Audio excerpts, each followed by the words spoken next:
ખૂબ આનંદ એ વાતનો છે કે ભારતીય જનતા પાર્ટીની સરકાર મહિલા આરક્ષણના નામ નીચે એક ખૂબ જ મોટી સાજિશ, એક મોટું કાવતરું કરીને દેશની જે બંધારણીય રીતે સીટોની મર્યાદા છે એને તોડીને એવું સંખ્યા વધારી દેવા માંગતી હતી કે જેથી લોકતંત્ર ના રહે. આવા સુધારાવાળું, બંધારણીય સુધારાવાળું બિલ આજે લોકસભામાં ઇન્ડિયા ગઠબંધન જે અમારું છે, વિરોધ પક્ષની એક જવાબદાર ભૂમિકા ભજવીને ઇન્ડિયા ગઠબંધનને એકતા દાખવી અને પરિણામે ભારતીય જનતા પાર્ટીનું કાવતરું નવું બિલ લાવીને જે કરવા માંગતા હતા એ સંપૂર્ણ ધ્વંસ થયું છે. 2023માં મહિલા અનામત બિલ આવ્યું ત્યારે તમામ વિરોધ પક્ષોએ દિલથી સમર્થન આપ્યું. સર્વસંમતિથી કાયદો 2023માં એટલે કે 30 મહિના પહેલા પસાર થયો હતો. અમે ત્યારે કહ્યું હતું કે આ કાયદાને તાત્કાલિક લાગુ કરો, જેથી વિધાનસભા અને સંસદની જે ચૂંટણીઓ આવી રહી છે એમાં મહિલાઓને એનો હક મળી જાય, 33% અનામત મળી જાય. પરંતુ ત્યારે ભારતીય જનતા પાર્ટીએ કહ્યું કે ના, જનગણના કરવાની છે, ડિલિમિટેશન કરવાનું છે અને પછી 33% મહિલાઓને અનામતનો કાયદો લાગુ કરીશું. અમારા વિરોધ હતો કે તાત્કાલિક લાગુ કરો, ત્યારે અમારી વાત નહીં માની. નહીં તો આજે જ બહેનોની સંખ્યા એ સંસદમાં 188 હોત. કેટલી બહેનો ધારાસભાઓમાં પણ 30 મહિના પહેલાથી અધિકાર મેળવતી થઈ હોત, પણ ત્યારે નહીં માન્યું. હવે એમને એક કાવતરું કરવું હતું કે આપણા બંધારણનો જે સિદ્ધાંતથી નક્કી થયેલો કાયદો છે એ પ્રમાણે ધારાસભા અને સંસદમાં જે સંખ્યા છે એ વધે નહીં, એ માટે બંધારણમાં જોગવાઈ કરી દીધી છે. આ સરકાર શું ઈચ્છતી હતી કે મહિલા આરક્ષણ તો એક બહાનું, એ તો કાયદો 2023માં પસાર થઈ ગયો છે, એની જરૂર જ નહોતી નવેસરથી લાવવાની. પણ છતાં એ કાયદાની આડમાં સંસદમાં સંખ્યા વધારી દો, વિધાનસભાઓમાં સંખ્યા વધારી દો અને મોટા ટોળા થઈ જાય ધારાસભામાં અને સંસદમાં, એટલે કોઈ અર્થપૂર્ણ ચર્ચા ન થાય.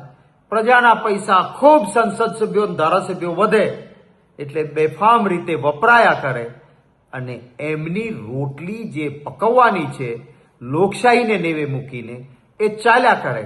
એટલે મહિલા આરક્ષણના નામ પર આ એક મોટું કાવતરું હતું. અભિનંદન આપીશ વિરોધ પક્ષમાં રહેલા ઇન્ડિયા ગઠબંધનના તમામ પક્ષો એક રહ્યા.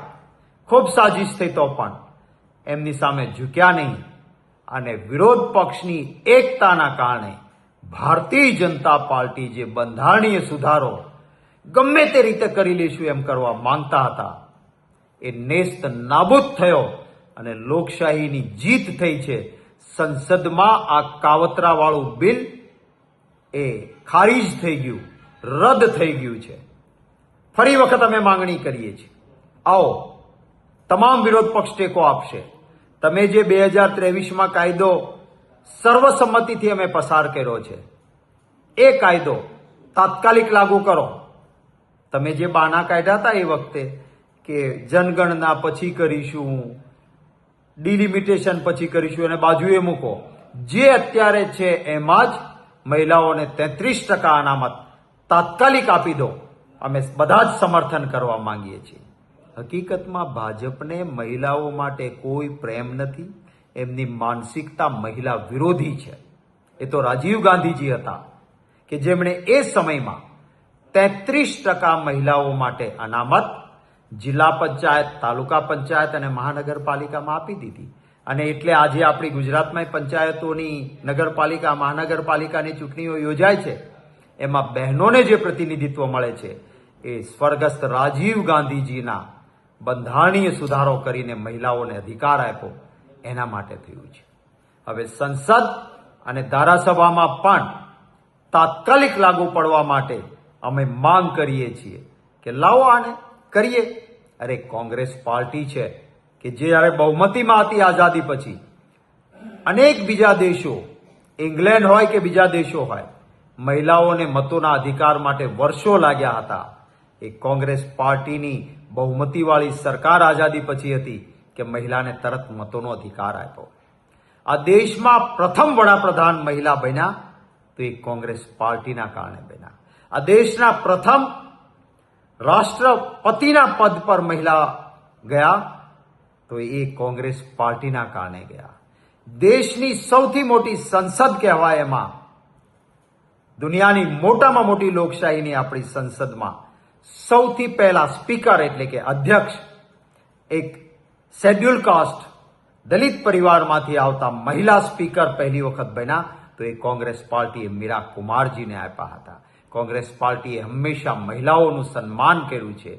આવા અનેક દાખલા આપી શકાય એમ છે. ભારતીય જનતા પાર્ટી મહિલા સન્માનમાં માનતી નથી, પછી અંગત જીવનમાં હોય તોય ભલે અને રાજકારણમાં હોય તોય ભલે. એમને તો મતોના રાજકારણ માટે જ માત્ર કામ કરવું છે.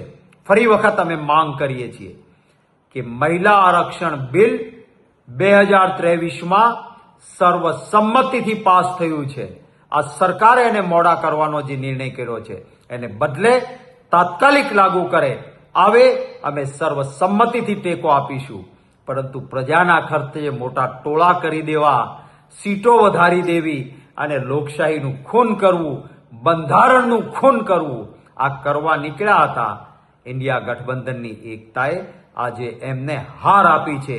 ભારતની લોકશાહીની આ જીત થઈ છે. સૌએ જે સહયોગ અને સાથ આપ્યો એ સૌનો ખૂબ ખૂબ આભાર. જય હિન્દ, જય જય ગરવી ગુજરાત.